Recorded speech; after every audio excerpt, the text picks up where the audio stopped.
Good morning, class! I'm Teacher Lance and I'll be your teacher for today and for the rest of the semester. Today, we're going to study science and we will have some activities. We will continue your fuel up in the exercise 2, okay? And then also after that, we're going to do the knowledge summary and also we will do the think higher. So we will have a little bit more activities today, okay? So are you ready to learn and evaluate your knowledge about the previous classes? So let's go! So for our first exercise, please open page 34. So we're going to look at the pictures and we're going to name the animals in the picture.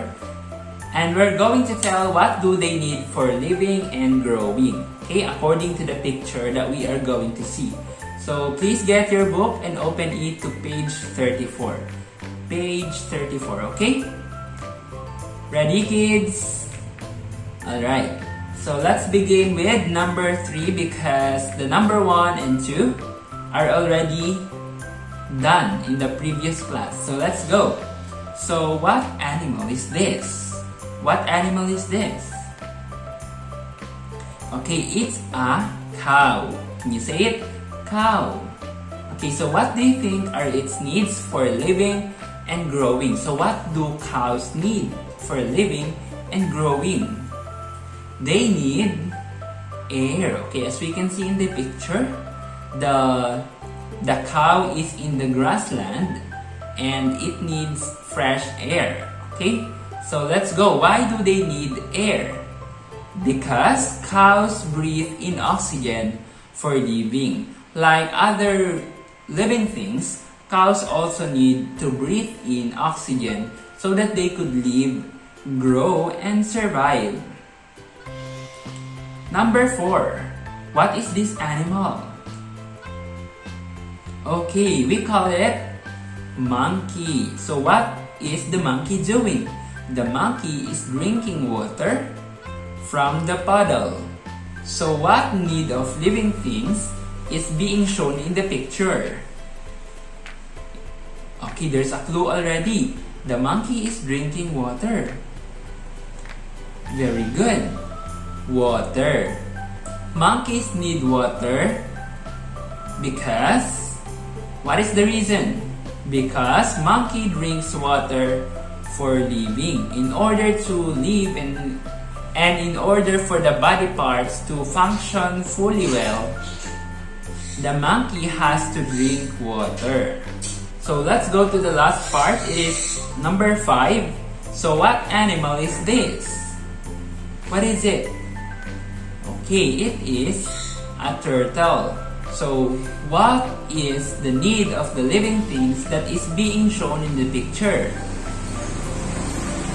Okay, it is water. As we can see, the turtle is swimming in the water. So why? Why do they need, or why do turtles need water for living?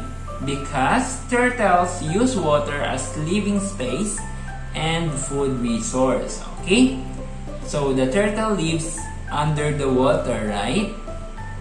So that is why they need water to live and grow. So are you done with the fuel up? Okay, so if you're done, we're going to move on to the next part. However, if you're not yet done, you can pause this video and answer your book first. So if you're done, let's go to page 35. So open your book to page 35. Here we're going to fill in the blanks to summarize what you have learned. So we're going to do knowledge summary. So let's go to knowledge summary. So here we have the basic needs of humans and animals. So we're going to summarize what we have learned in basic needs of humans and animals. So Teacher Lance will give you an example summary, but also you can have your own summary of what you have learned. So let's go to this part first. We have here, we can see number 1, 2, and 3. Okay, so what are the 3 basic needs of humans and animals? So we can write in number 1, food. Okay? For example, we can write food in number 1. Number 2, we can write water. Okay? And then number 3, we can write air. Because those are the basic needs of humans and animals. But we can interchange them. We can write water first, or air first, or food first, depending on what do you want. Okay, as long as we can see the 3 basic needs. Okay, so what are its benefits? So what are the benefits of the food? Okay, we can answer it gives energy, it makes the body grow, and it helps humans and animals to live. So the food here, the food that we eat gives energy, right? And also it makes us grow taller, bigger, and heavier. And also it helps humans and animals to live and to have strength, okay? So that is an example answer for the benefits of food for the humans and the animals. So let's go to number 2. Number 2, we have water. Alright, what are the benefits of water? An example answer here can be, it makes up part of human and animal body and helps the body to work well. Remember, Teacher Lance gave an example of jellyfish, right? Jellyfish has 95% of water in its body. So when we, or if we take away the water from them, they may die. And also the humans have a big percentage of water inside of our body. So water is really a basic need for us. Next one, air. What are its benefits? Okay, we can write for breathing and helps the body to work well. Alright, so let's go to the next question. We have here, what will happen without it? So what will happen without food?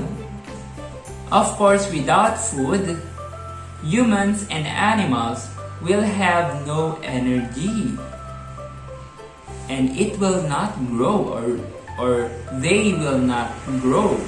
And also, we will die. Okay? Without food, we will have no energy. And we will not grow. We will not become taller, bigger, and heavier. And lastly, we may die. So let's go to number 2, the water. Okay, so what will happen without water? Okay, what will happen if we take away the water from the humans and animals? Okay, of course, humans and animals will die from dehydration. We will die from dehydration. So if we take away the water from us, we will die. Okay? So let's go to the last part of knowledge summary, the air. Okay. So what will happen to the humans and animals if there's no air? Okay, so humans and animals will die from lack of oxygen. Of course, even for a few minutes when we have no air, we will die. So now that we are done with the knowledge summary, we're now going to think higher. Okay? So I want you to open your book to page 36, okay? And then we're going to decide if the things that I'm gonna show you are appropriate activities or not, okay? And then we're going to give some words, why is it appropriate or why is it not appropriate, okay? So let's go. So for the first picture, we have a grassland, but the grassland is being burned. Okay, the men are burning the grassland. So do you think it's appropriate or not? Okay, we have here a sample answer. Okay, it is not appropriate, of course, because burning grass causes air pollution that affects the breathing of humans and animals. Also, animals might lose their food resources. Since grass is a food for some animals like the cow, goat, and others, they may have no food. But also, it can cause air pollution for the humans and animals, and it's not good. Therefore, it's not appropriate. So let's go to number 2. Here are pictures of bottled waters and some garbages that we can see floating on the sea. So do you think it's appropriate? Okay, the answer is not appropriate. And here is the example explanation. Because throwing garbage into water sources will dirty and pollute it. Okay? Because when we throw bottled waters and garbages into the water sources or into the sea, lakes, and the sorts, it can harm the water animals. This will harm water animals and make water bad for drinking. Okay? As we can see, water is the habitat of some animals. So when we make it dirty, it's not going to be good for them to live in, right? So it's not appropriate. So let's go to number 3. Wow, there is someone who is eating healthy food and vegetables. So do you think it's appropriate? Okay, it is appropriate because eating enough healthy food every day gives us enough nutrients for living. So when we eat enough healthy food, we will have the strength and energy and also the enough vitamins to sustain our body. So we will have a healthy body. Okay. Next one. We can see some people who are picking up garbages. So is it appropriate to pick up garbages? Okay, it is appropriate because picking garbage makes our surrounding clean and keeps both humans and animals healthy. Because when there's less garbage or when there's no garbage, we can also lessen the pollution. And therefore, we will have clean air to breathe in. Okay? Alright. So now let's go to read and answer. We're going to read a paragraph and then we're going to answer the questions below it. Okay? Okay, so let's read human use of water. Let's go. As the world's population grows, the use of water also increases. Also, humans do many activities that destroy the balance of nature. This changes water supply and brings problems that destroy living things and properties. Example given, drought and floods.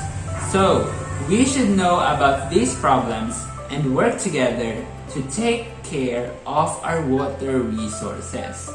Okay, so that is our paragraph. So now, the question is, we're going to give two human activities that destroy the balance of nature and changes water supply. And then we're going to answer the question, what are their effects? So for example here, number 1, cutting down of forest, or we call it deforestation. So what is its effect? Okay, this causes drought because there are no trees to shade the ground, and floods because there are no trees to absorb water. So it can cause drought and flood. So cutting down forest or deforestation is a no-no. It's a bad human activity because it destroys the balance of nature. So another example is throwing garbage into water sources, as we can see in our example a while ago. Why is this bad? Because this pollutes water sources, making it bad for use. And also, water animals might die and humans will lose water and food sources. So throwing garbage into water sources is also a no-no, okay? That's an inappropriate human activity, okay? So that is all for today. So today we did the continuation of your Fuel Up activity, and also we had the knowledge summary, and also we did our Think Higher, okay? So I hope that you learned something from Teacher Lance today, and also I hope that you enjoyed this class. So that's all, and bye-bye. God bless.